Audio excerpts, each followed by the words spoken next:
ഒന്ന് കൊരിന്ത്യർ അധ്യായം 11. ഞാൻ ക്രിസ്തുവിന്റെ അനുകാരിയായിരിക്കുന്നത് പോലെ നിങ്ങളും എന്റെ അനുകാരികളാകുകയും നിങ്ങൾ സകലത്തിലും എന്നെ ഓർക്കുകയും ഞാൻ നിങ്ങളെ ഏൽപ്പിച്ച കൽപ്പനകളെ പ്രമാണിക്കുകയും ചെയ്യാൽ നിങ്ങളെ പോഴ്ത്തുന്നു. എന്നാൽ ഏത് പുരുഷന്റെയും തല ക്രിസ്തു, സ്ത്രീയുടെ തല പുരുഷൻ, ക്രിസ്തുവിന്റെ തല ദൈവമെന്ന് നിങ്ങൾ അറിയണമെന്ന് ഞാൻ ആഗ്രഹിക്കുന്നു. മൂടുപടമിട്ട് പ്രാർത്ഥിക്കുകയോ പ്രവചിക്കുകയോ ചെയ്യുന്ന ഏത് പുരുഷനും തന്റെ തലയെ അപമാനിക്കുന്നു. മൂടുപടമില്ലാതെ പ്രാർത്ഥിക്കുകയോ പ്രവചിക്കുകയോ ചെയ്യുന്ന ഏത് സ്ത്രീയും തന്റെ തലയെ അപമാനിക്കുന്നു. അത് അവൾ ക്ഷൗരം ജയിച്ചതുപോലെയല്ലോ. സ്ത്രീ മൂടുപടം ഇടുന്നില്ലെങ്കിൽ മുടി കത്തിച്ചു കളയട്ടെ. കത്തിക്കുന്നതോ ക്ഷൗരം ജയിക്കുന്നതോ സ്ത്രീക്ക് ലജ്ജയെങ്കിൽ മൂടുപടം ഇട്ടുകൊള്ളട്ടെ. പുരുഷൻ ദൈവത്തിന്റെ പ്രതിമയും തേജസ്സുമാകിയാൽ മൂടുപടം ഇടേണ്ടതല്ല. സ്ത്രീയോ പുരുഷന്റെ തേജസ്സാവുന്നു. പുരുഷൻ സ്ത്രീയിൽ നിന്നല്ലോ, സ്ത്രീ നിന്നല്ലല്ലോ, സ്ത്രീ പുരുഷനിൽ നിന്ന് അത്രേ ഉണ്ടായത്. പുരുഷൻ സ്ത്രീക്കായിട്ടല്ല, സ്ത്രീ പുരുഷനായിട്ടല്ലോ സൃഷ്ടിക്കപ്പെട്ടത്. ആകയാൽ സ്ത്രീക്ക് ദൂതന്മാർ നിമിത്തം തലമേൽ അധീനതാ ലക്ഷ്യം ഉണ്ടായിരിക്കണം. എന്നാൽ കർത്താവിൽ പുരുഷനെ കൂടാതെ സ്ത്രീയുമില്ല, സ്ത്രീയെ കൂടാതെ പുരുഷനുമില്ല. സ്ത്രീ പുരുഷനിൽ നിന്നുണ്ടായതുപോലെ പുരുഷനും സ്ത്രീ മുഖാന്തരം ഉളവാകുന്നു. എന്നാൽ സകലത്തിനും ദൈവം കാരണഭൂതൻ. നിങ്ങളോട് തന്നെ വിധിപ്പിൻ. സ്ത്രീ മൂടുപടം ഇടാതെ ദൈവത്തോട് പ്രാർത്ഥിക്കുന്ന യോഗ്യമോ?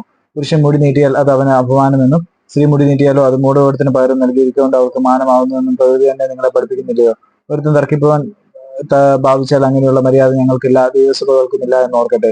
നീ ആജ്ഞാപിപ്പാൻ പോകുന്നതിൽ ഞാൻ നിങ്ങളെ പോഴ്ത്തുന്നില്ല. നിങ്ങൾ കൂടി വരുന്നതിനാൽ നന്മയ്ക്കല്ല തിന്മയ്ക്ക് എത്ര ഇടയാകുന്നത്. ഒന്നാമത് നിങ്ങൾ സഭ കൂടുമ്പോൾ നിങ്ങളുടെ ഇടയിൽ ഭിന്നത ഉണ്ടെന്ന് ഞാൻ കേൾക്കുന്നു.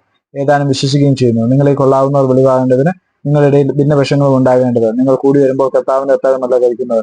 ഭക്ഷണം കഴിക്കയിൽ ഓരോരുത്തരും താന്താന്റെ അത്താഴം മുമ്പേ കഴിക്കുന്നു. അങ്ങനെ ഒരുവൻ വിശന്നും മറ്റൊരുവൻ ലഹരി പിടിച്ചു നിൽക്കുന്നു. തിന്നുവാനും കൊടുക്കാനും നിങ്ങൾക്ക് വീടുകളില്ലയോ? അല്ല, ദൈവത്തിന്റെ സഭയെ നിങ്ങൾ തുച്ഛീകരിച്ച് ഇല്ലാത്തവരെ ലജ്ജിപ്പിക്കുന്നുവോ? നിങ്ങളോട് എന്ത് പറയേണ്ടത്? നിങ്ങളെ പോഴ്ത്തുകയോ? ഇതിൽ ഞാൻ നിങ്ങളെ പോഴ്ത്തുന്നില്ല. ഞാൻ കർത്താവിൽ നിന്ന് പ്രാപിക്കുകയും നിങ്ങൾക്ക് ഏൽപ്പിക്കുകയും ചെയ്തത് എന്തെന്നാൽ, കർത്താവായ യേശുവിനെ കാണിച്ചു കൊടുത്ത രാത്രിയിൽ അവൻ അപ്പം എടുത്ത് സ്തോത്രം ചൊല്ലി നുറുക്കി, ഇത് നിങ്ങൾക്ക് വേണ്ടിയുള്ള എന്റെ ശരീരം, എന്റെ ഓർമ്മയ്ക്കായി ഇത് ചെയ്യുന്നെന്ന് പറഞ്ഞു.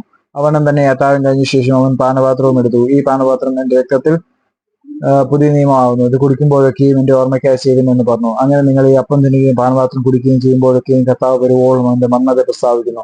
അതുകൊണ്ട് അയോഗ്യമായ അപ്പം തിന്നുകയോ കർത്താവിന്റെ പാനപാത്രം കുടിക്കുകയോ ചെയ്യുന്നവനെല്ലാം കർത്താവിന്റെ രക്തവും ശരീരവും രക്തവും സംബന്ധിച്ച് കുറ്റക്കാരനാകും. മനുഷ്യൻ തന്നെത്താൻ ശോധന ചെയ്തിട്ട് വേണം ഈ അപ്പം തിന്നുകയും പാനപാത്രത്തിൽ നിന്ന് കുടിക്കുകയും ചെയ്താൻ. തിന്നുകയും കുടിക്കുകയും ചെയ്യുന്നവൻ ശരീരത്തെ വിവേചിക്കാഞ്ഞാൽ തനിക്ക് ശിക്ഷാവിധി തിന്നുകയും കുടിക്കുകയും ചെയ്യുന്നു. ഇത് ഹേതുവായി നിങ്ങളിൽ പലരും ബലഹീനരും രോഗികളുമാകുന്നു. അനേകരും നിദ്ര കൊള്ളുന്നു. നാം നമ്മെ തന്നെ വിധിച്ചാൽ വിധിക്കപ്പെടുകയില്ല. വിധിക്കപ്പെടുന്നുവെങ്കിലോ നാം ലോകത്തോടു കൂടെ ശിക്ഷാവിധിയിൽ അകപ്പെടാതിരിക്കേണ്ടതിന് കർത്താവ് നമ്മെ ബാലശിക്ഷ കഴിക്കാവുന്നു.